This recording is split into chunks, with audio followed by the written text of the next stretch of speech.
नारळी पौर्णिमेच्या शुभ मुहूर्तावर खास पारंपरिक चव घेऊन आली एक गोड पदार्थ, ओल्या नारळाची खीर।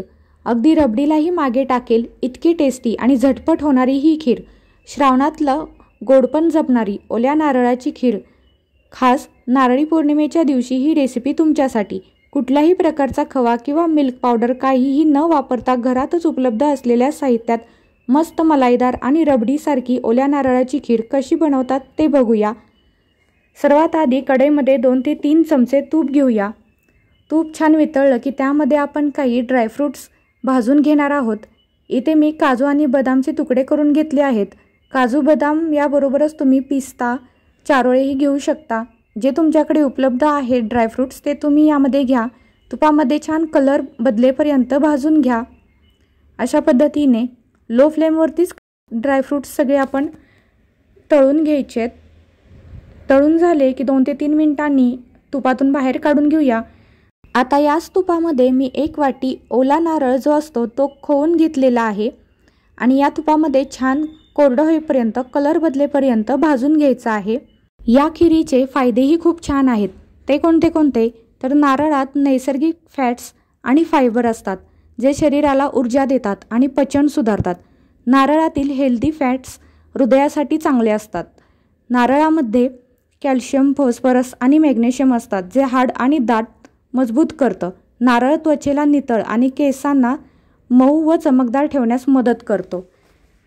आता याच नारळात मी अर्धी वाटी साखर घेतली आणि त्याला पाणी सुटेपर्यंत छान भाजून घेतले।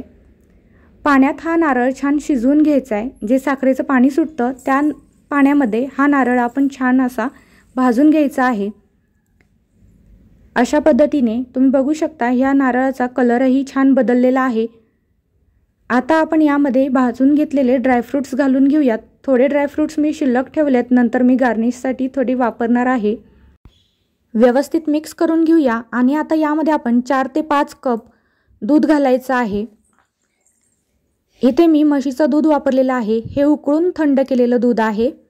व्यवस्थित या दुधामध्ये हे सगळं मिक्स करून घेऊयात आणि आता थोडीशी चवीसाठी 1 छोटा चमचा वेलची पावडर घालून घेऊया, म्हणजे ही जी आपली खीर आहे ती चवीलाही अतिशय टेस्टी होईल।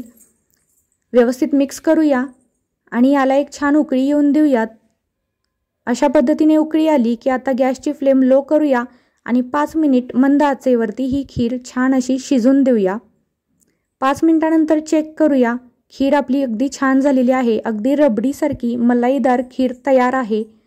गरम गरम ही खीर आपण सर्व करूया। तुम्ही बघू शकता खूप छान रबडीदार अशी खीर इथे आपली तयार झालेली आहे। वासही खूप छान सुटलेला आहे। तुम्ही एकदा ही खीर नक्की ट्राय करून बघा आणि कशी झाली ते मला कमेंटमध्ये नक्की सांगा। अशा पद्धतीने ही खीर आपली तयार आहे। कोणत्याही सणाला किंवा अचानक पाहुणे आले तर झटपट ही खीर तुम्ही बनवू शकता। काही ड्रायफ्रूट्स जे भाजून राहिले होते ते मी आत्ता इथे गार्निशसाठी वापरत आहे।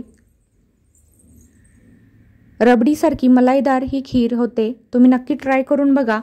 रेसिपी कशी वाटली मला कमेंट करून नक्की सांगा। ही खास नारळी पौर्णिमा स्पेशल रेसिपी आहे आणि आपल्या सणात गोडवा नक्की वाढवा। व्हिडिओ आवडला तर लाईक, शेअर आणि चॅनलला सबस्क्राईब करायला विसरू नका। शुभ नारळी पौर्णिमा आणि व्हिडिओ पाहिल्याबद्दल धन्यवाद।